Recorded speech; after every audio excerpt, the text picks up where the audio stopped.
No vídeo que a gente já fez por aqui sobre ecologia da tecnologia, a gente falou sobre como as marcas podem desenhar os seus produtos de maneira que elas aproveitam um sinal, como um sinal de qualidade que outros produtos já desenvolveram, como essa pilha Penânica que eu encontrei aqui em casa. Só que nessa hora a gente ainda estava falando sobre uma marca que está imitando uma cor, um desenho ou um estilo de uma maneira que até a marca original pode se beneficiar.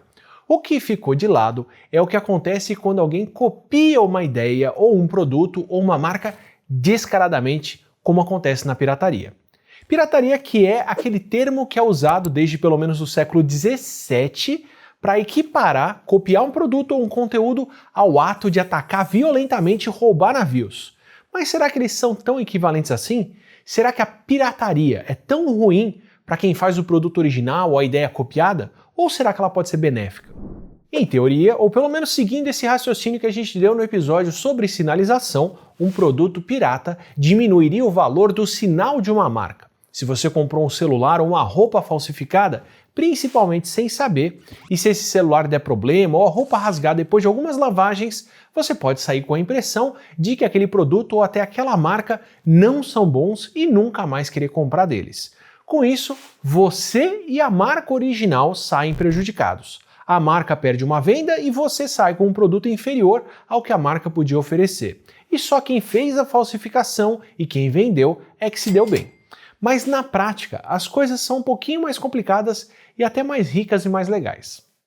Primeiro porque nem sempre a pirataria vira uma venda perdida.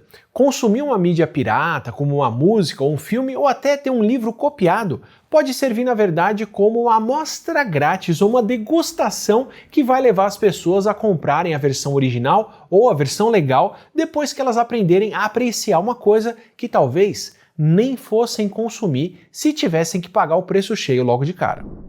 O próprio escritor Paulo Coelho, que é autor e vive de livros e vive de direitos autorais, defende que pirateiem as suas obras, ao ponto dele manter no seu blog os links para arquivos e torrents de cópias dos seus livros.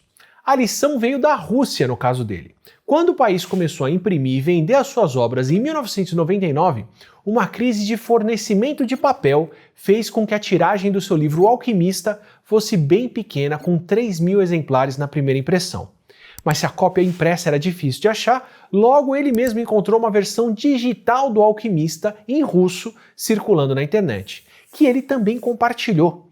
E conforme a impressão foi se normalizando, muita gente que teve contato com a obra pirata acabou comprando o original impresso. Em 2002, o seu livro chegou a mais de 1 milhão de cópias vendidas e em 2011 passou de 12 milhões de cópias vendidas. Em algumas situações, pode ser até preferível ter cópias piratas circulando, especialmente quando a propriedade intelectual se beneficia de quantas pessoas estão consumindo ou usando aquilo, mesmo se elas não pagaram. E eu estou olhando para você mesmo, Adobe. Digo, Windows. A lógica de a Microsoft ter tantos produtos piratas faz muito sentido quando o próprio Bill Gates diz em 1998 que em mercados como a China as pessoas simplesmente não queriam pagar por software de computadores. E ao invés de comprar alguma coisa da Microsoft, se não tivessem a pirataria, essas pessoas estariam usando sistemas gratuitos como Linux. Nas palavras dele na época, as pessoas não pagam pelo software, mas um dia vão pagar. Então, enquanto forem roubar, queremos que roubem o nosso. Elas vão ficar meio que viciadas no sistema e um dia a gente vai descobrir como cobrar ao longo da próxima década. A cada novo usuário pirata, mais uma pessoa aprendia a trabalhar usando Windows e o Office da Microsoft e mais incentivos as empresas teriam para contratar pessoas com formação nesse tipo de programa e mais incentivos os desenvolvedores de software teriam para desenvolver para essa plataforma, por mais que não desse lucro na época. E conforme as pessoas vão usando e criando o hábito e a preferência pelo sistema da Microsoft, hoje elas estão bem mais dispostas a pagar pela assinatura de planos, como o Office 365, para manter uma versão mais atualizada e com mais funcionalidades do programa que já aprenderam a usar. Em público, a política da Microsoft sempre foi a de combater a pirataria, mas nos locais onde as pessoas não comprariam os seus programas de primeira, a pirataria foi uma forma de dominarem o mercado sem que quem paga pelos seus programas se sentisse pagando um valor injusto para ter uma versão legal deles. Tanto que aqui no Brasil, os computadores da Apple não têm o mesmo tipo de apelo que podem ter em ambientes corporativos em países como nos Estados Unidos, onde o custo mais alto de um computador Mac pode ser compensado pelos aplicativos que já vêm no sistema e não precisariam ser comprados à parte, como tem que acontecer no computador Windows, além de um custo de manutenção menor depois de alguns anos. Isso de acordo com a IBM, pelo menos. Quando o software sai de graça nos dois casos por conta da pirataria, o PC sai bem mais barato para ser montado. E para a Microsoft, o valor do monopólio acaba sendo mais alto do que o que é perdido com a pirataria. É como se a cada livro pirata que o próprio Paulo Coelho distribui, ele conseguisse tirar concorrentes dele das bibliotecas das pessoas. Esse uso da propriedade intelectual como uma forma de controlar o que é criado é bem mais antigo do que parece. Pelo menos teoricamente, a propriedade intelectual é pensada como um dos incentivos ou um dos benefícios para quem está criando alguma coisa. E o direito autoral e o direito à propriedade intelectual acabam sendo uma garantia de que aquela obra que você fez é sua, como um livro, uma música ou até a patente de uma invenção, e aí quem criou isso fica com pelo menos uma parte do lucro que aquilo gera. Esse era o pensamento até por trás do primeiro sistema formal de patentes, que foi criado em Veneza em 1474. Para atrair a inovação e manter os artesãos dentro da cidade, principalmente os fabricantes de vidro, eles aproveitaram uma lei de patentes que garantia por 10 anos a exclusividade de uma invenção que fosse útil para o seu autor. Por 10 anos depois do registro dessa invenção, só quem registrou a ideia podia explorar o seu uso e, ao mesmo tempo, isso garantia que os inventores comunicariam o que estavam criando e o que fizessem de interessante e que, quando eles saíssem de Veneza para outros países, levassem esse desejo de um sistema parecido. E aí, os outros países europeus acabaram adotando o mesmo tipo de proteção para a criação dos artesãos. E as patentes mostram esse lado da propriedade intelectual como um incentivo para a criação. Agora, a propriedade intelectual de obras, como a dos livros, veio de uma outra direção, que é a direção da censura. Quando a prensa de Gutenberg, que a gente explicou no vídeo de tipografia, se popularizou, não foram só os livros que puderam ser copiados com facilidade. Panfletos de protesto, como as teses do Martin Luther, ou Martinho Lutero, que partiram a Igreja Católica com a Reforma Protestante, também foram bem copiados. E se um panfleto copiado e circulado podia fazer a legitimidade de uma entidade poderosa como a Igreja ser questionada, os governos é que não iam testar o que mais eles poderiam fazer. No Reino Unido, por exemplo, só as casas de impressão autorizadas pelo governo é que poderiam imprimir livros e publicações em geral a partir de 1662. E essas casas de impressão licenciadas é que eram responsáveis pela censura e pela autorização do que podia ser publicado. E aí uma lei que substituiu esse ato, que foi chamada de Estatuto da Rainha Ana, passou essa exclusividade da casa de impressão para os autores que agora teriam o copyright, que era o direito de escolher quem podia fazer as cópias de impressão das suas obras. Essas duas dinâmicas, a de reforço à criação e a de controle de quem pode usar aquilo, mostram o que a pirataria poderia fazer. Por um lado, a pirataria pode acabar com esse incentivo para criar ou inovar, porque se todo mundo pode explorar e até lucrar mais com a inovação de alguém, não tem muito incentivo para essa inovação ser criada. Por outro lado, alguns engasgos do sistema de proteção de propriedade intelectual mostram o quanto que a pirataria, pelo menos legitimada, pode acabar fomentando a inovação por tirar esse controle do que é criado. Depois de uma crise com a lei de patentes do país, a Suprema Corte dos Países Baixos aboliu a proibição de patentes de 1869 até criarem uma nova lei de proteção de inovações em 1910 e implementarem em 1912. Nesse meio tempo, não tinha sistema que permitisse reconhecer patentes no país. E olha que doido o que aconteceu nesse período. Duas indústrias começaram a produzir margarina nos Países Baixos, usando o processo que tinha sido patenteado pelo químico francês Hippolyte Méger-Moury, sem pagar royalties. As duas cresceram e se uniram, formando a União da Margarina, que acabou se fundindo com uma empresa inglesa chamada Lever, Juntas elas formaram a Unilever, que até hoje é a terceira maior empresa de bens de consumo do mundo. E uma outra patente que não precisaram aplicar e pagar royalties foi a das lâmpadas elétricas do Thomas Edison. Podendo fazer os seus próprios bulbos incandescentes, os irmãos Frederick Gerard e Anton Philips criaram a empresa Philips em 1891. Claro que nesses dois casos, tanto a Philips quanto a Unilever não ficaram só nos processos que eles copiaram sem ter que pagar royalties e inovaram e desenvolveram muitos novos processos no caminho. Só que, claro, trataram de patentear e aproveitar o reestabelecimento da lei de patentes para poder garantir a exclusividade do que desenvolveram, pelo menos a partir de 1912. E até hoje são companhias enormes, graças à pirataria, que não foi pirataria porque o país não tinha leis que barrassem a pirataria na época. E mesmo em uma área que é muito orientada à inovação baseada em patentes e propriedade intelectual desde a concepção, que é a indústria farmacêutica, esse tipo de inovação pode acontecer. Porque o mesmo tipo de processo aconteceu na indústria farmacêutica suíça, que a gente já comentou nos vídeos da Xiaomi por aqui, e de produtos chineses, que foi no comecinho, quando as ideias mais importantes vinham de fora, era interessante não precisar respeitar patentes, e com isso a inovação avança um monte, muito mais rápido, só que aí, conforme novas ideias são criadas e tem muito valor, começa a ficar cada vez mais interessante para as empresas reforçarem e contarem com a propriedade intelectual para poderem se proteger. E a mesma coisa também acontecendo por outros motivos nos Estados Unidos, onde até 1891 eles só reconheciam propriedade intelectual de criações feitas dentro dos Estados Unidos, o que ajudava a incentivar a criação lá dentro sem ter que obedecer o que outros países impunham. Mas aí, de 1891 em diante, passou a ser interessante reconhecer as patentes internacionais, já que eles também queriam que os outros países reconhecessem as patentes do que foi criado dentro dos Estados Unidos. Só que teve uma mudança ainda mais brusca do que a dos Países Baixos. Em 1917, por causa da Primeira Guerra, o governo americano proibiu a negociação com empresas dos países inimigos, o que fazer então com as 4 indústrias farmacêuticas alemãs que tinham 2/3 das patentes registradas nos Estados Unidos e produziam medicamentos fundamentais.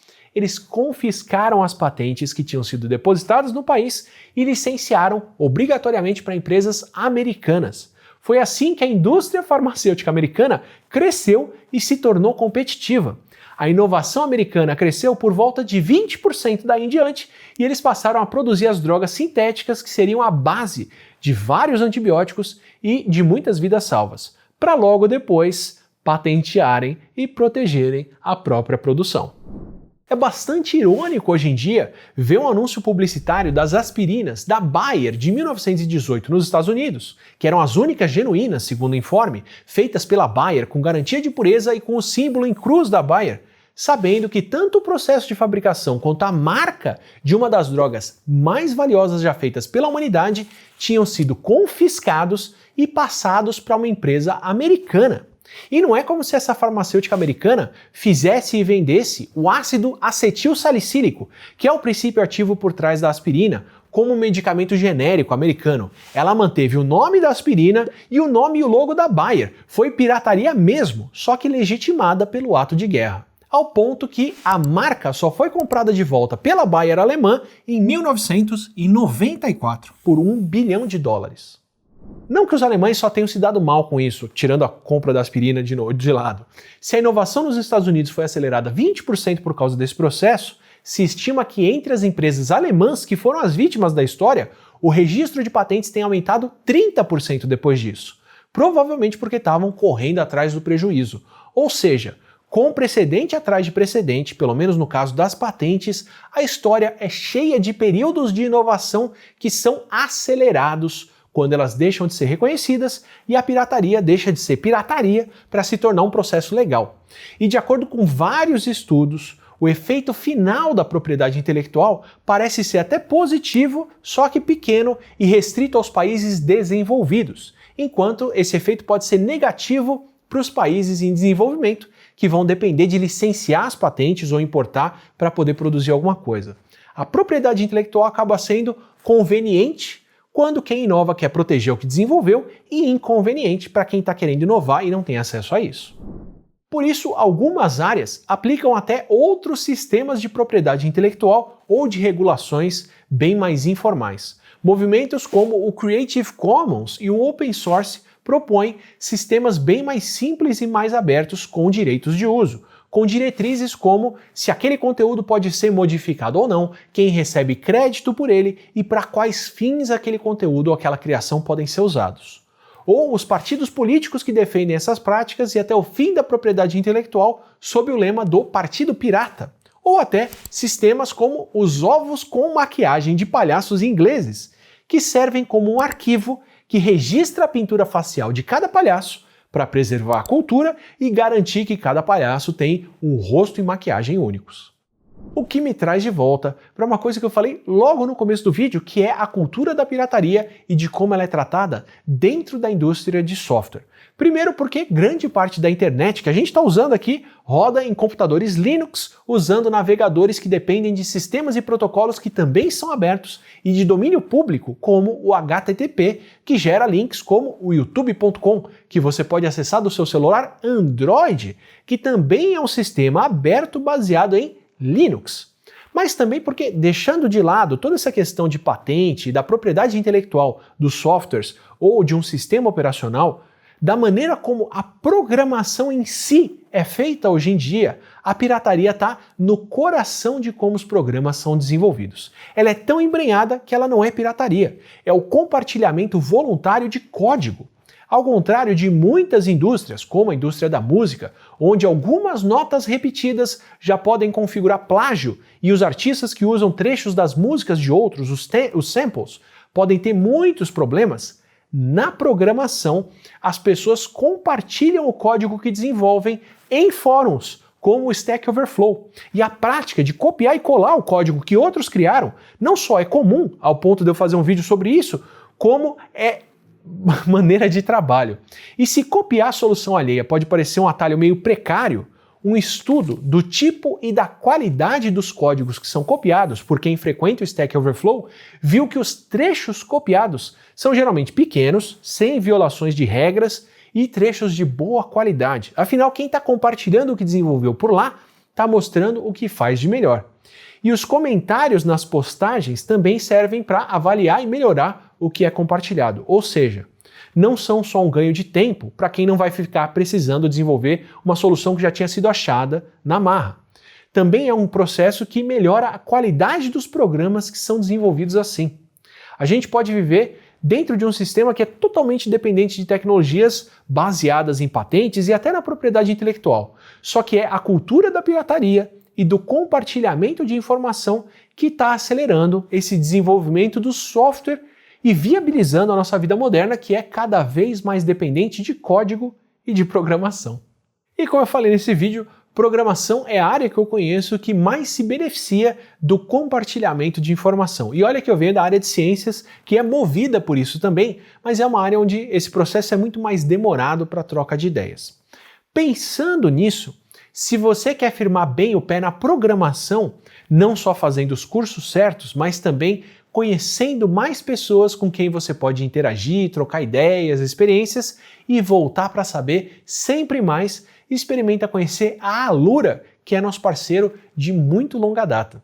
A Alura é a maior escola de tecnologia do Brasil, que tem cursos e formações, tem imersões, tem challenges e também tem fórum e discussão ativa em programação, em desenvolvimento de aplicativos, user experience, ciência de dados e gestão digital. Ou seja, além da formação em horário flexível, você ainda vai criar a sua rede de contatos e vai montar um portfólio profissional para poder buscar uma colocação nesse mercado de trabalho quente ou para ganhar novas habilidades como análise de dados, que vão ajudar você a melhorar o seu currículo em outras áreas também, além da computação.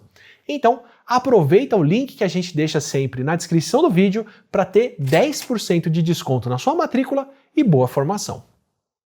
Agora, se você quer continuar nessas discussões e nessas viagens que a gente sempre faz por aqui, aproveita também, se inscreve no canal, assim você recebe os próximos vídeos e a gente segue a conversa.